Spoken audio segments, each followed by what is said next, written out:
Hello, new Tenno, old Tenno. If you're watching this and you don't play Warframe, welcome on all.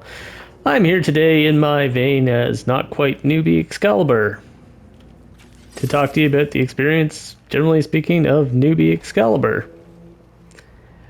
And a lot of people have talked about the new player experience in Warframe.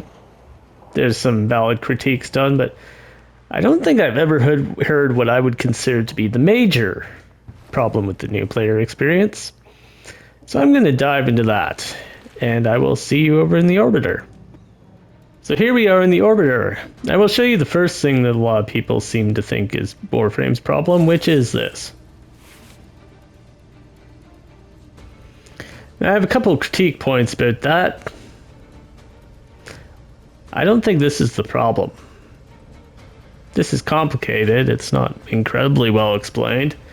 It is brought up though, and you do have to actually rank up mods and stuff to get through some of the progression, so it's not like it's totally what is the screen, how do you get here type situation.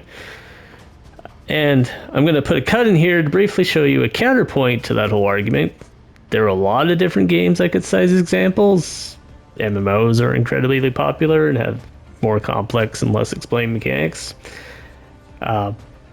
Destiny has fairly complicated mechanics nowadays. I know it had a period where it was still super popular, maybe not so much anymore. But I've got an even better example for you of how being obtuse and not explaining your mechanics does not hurt your experience, and we will be over there in a sec. So, here we are. I told you I was going to show you a game that was more obtuse and newbie unfriendly than Warframe. I bet you weren't expecting this one. This is Minecraft for those who are not among the several billion people that have purchased Minecraft at this point. First, you'll notice on my screen, there's a UI. You can probably tell which one's my health, and you can probably tell the other thing's a hunger meter, depending on your toleration for. But it's not explaining much. There's my inventory. Not much going on there. This is what happens if I push crafting. I can make a crafting table if I can find oak planks. How do I make oak planks?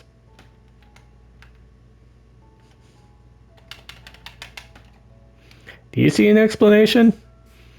Again, this is like the most popular game in the world by sales figures and is regularly enjoyed and played by like 8-year-olds.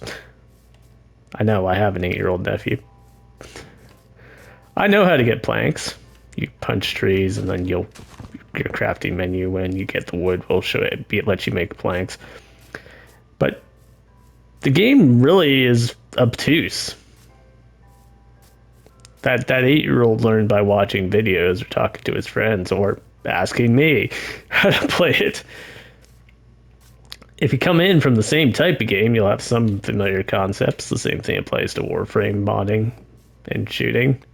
Like, you'll understand things like, if you're coming into a game like Warframe, you know what DPS and you can understand elemental damage and that sort of thing is. If you're coming from a survival game, you'll know you punch trees to get woods. Get wood, it's a joke about how every survival game in the world starts. And yeah, the other thing was I'm going to talk a bit in the video, I believe, because this is recorded after the Warframe parts, about how Warframe shouldn't be scared of being hard. Minecraft will fucking kill you without remorse if you go into the wrong spot. Prepping to even go deep into the mining, like it's a matter of preparation, and it does not care that I just started.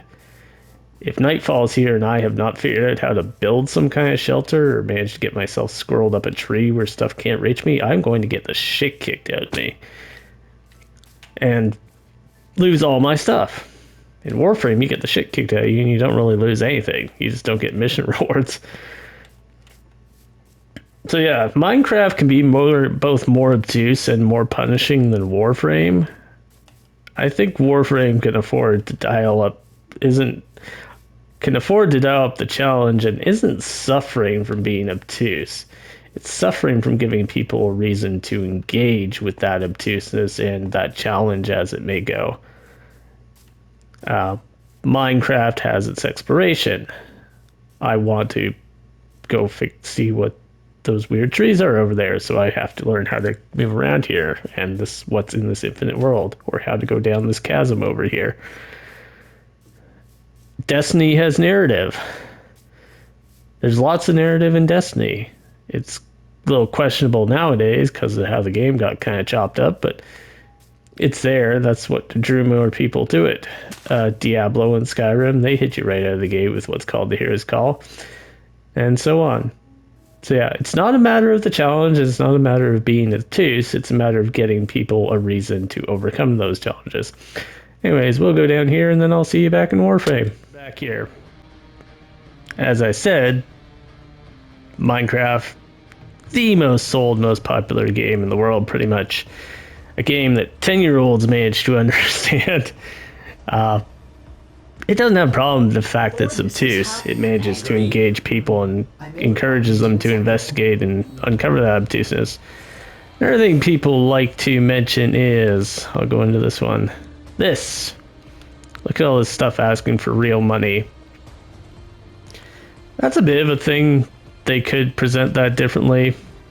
There's a warning now on the market when you open up the actual market about it, but the second you go to click to even consider purchasing any of these, you see the blueprint option.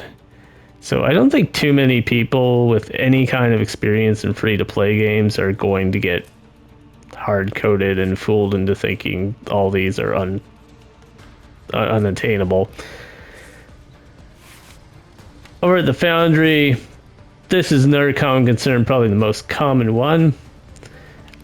Over here for a second, 72 hours. Yeah, if I farm out a prime, I'm in the position now where I have enough platinum and enough stuff to trade that it's not, I skip the 72 usually. I let the 12s run, but skip that one. That's not good. I'm 100% going to be on board with everyone saying that, but I'm not going to make it the focus of my discussion because everyone says that. D's even mentioned considering it, contemplating it. Soulframe's even, I think, mentioned, Steve said on a dev stream that they've adjusted. What I want to talk about today is this. This is not really confusing. People can follow along. You go to Venus, you go to Mars, you do the requirements, blah, blah, blah. The problem is, quick spot to solo. When we're going along here, we go through E Prime, we kill everything, we go into Mariana. There's two problems here. I'm going to cover both of them. One is something I mentioned in Destiny.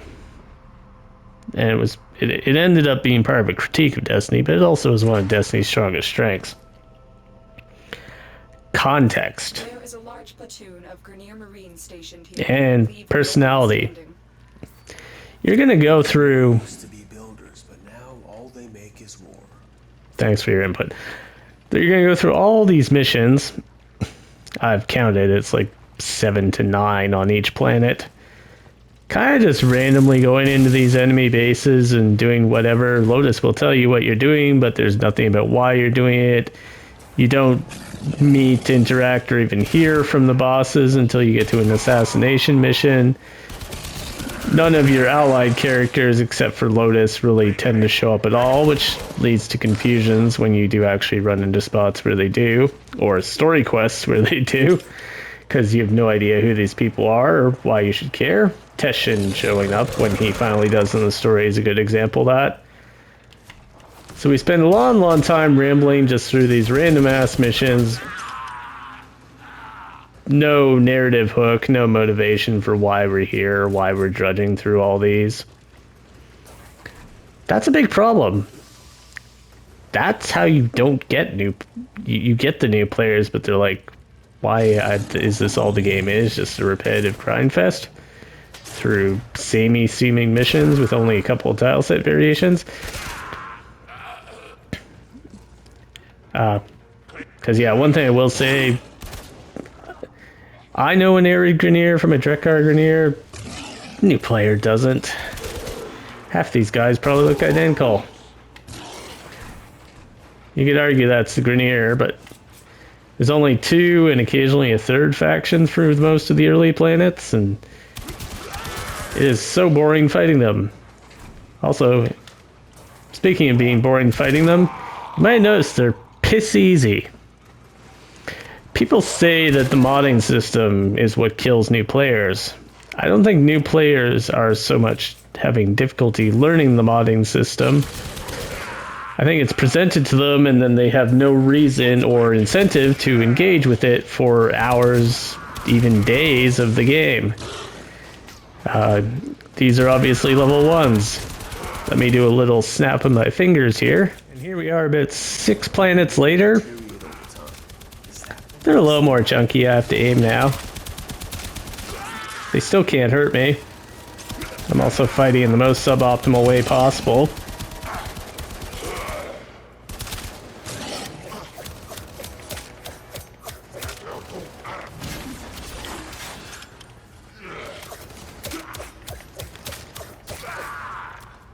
Like around here, this is Saturn, like a third of the way through what a new player sees as the game's map. You might start to feel like you're actually being challenged. You won't any time before this. I actually pre-recorded a version of this where I went to Sirius instead and it still wasn't any different. Even this, I'm fighting incredibly stupid. I'm not dodging, I'm not taking cover or even trying to fight in a way that I would survive, and they cannot kill me.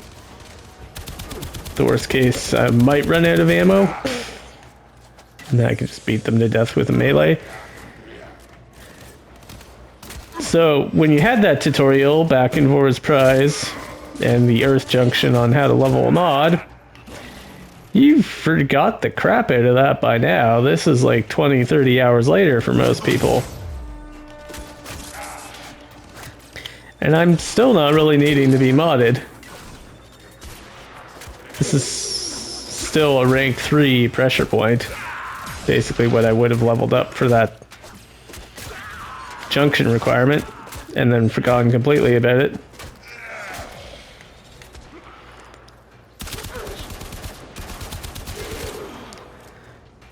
So yeah, I don't think the modding system's obtuse. I think that they're not given any reason to actually, you know, reinforce any learning they got of it. There's a heavy unit approaching. And yeah, we have no context for why we're here. We're still fighting random Grenier. There's a lovely backstory about Sargus Ruck and the defectors and Cressatal and everything that you could play out on Mars. I'm not saying DE needs to make it a whole cinematic quest. I'm saying just have these little transmissions that when you start the quest or when you finish the quest come from other people in Lotus and include some context. Like, oh, you killed all the Grenier, you've cleared a path for the defectors, and Sargus Ruck is like, why are all my men dead? The Tenno. I'll have their heads for this in honorable combat, because that's his whole deal. And yeah, that requires re-recording some voice lines and getting some of the voice actors on, but even just that little step would add actual characters and narrative before people get 30 hours in and finally get to the second dream that they've been promised and incredibly hyped up about by veterans. And that's the title of this video. It's Crossing the Desert.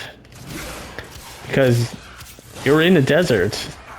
This is technically content, but it's all repetitive. It doesn't encourage, it's not engaging mechanically.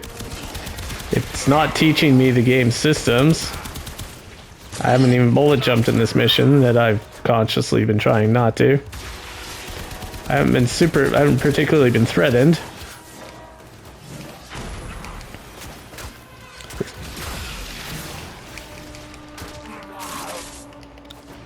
That guy was the first one to finally get through my shield.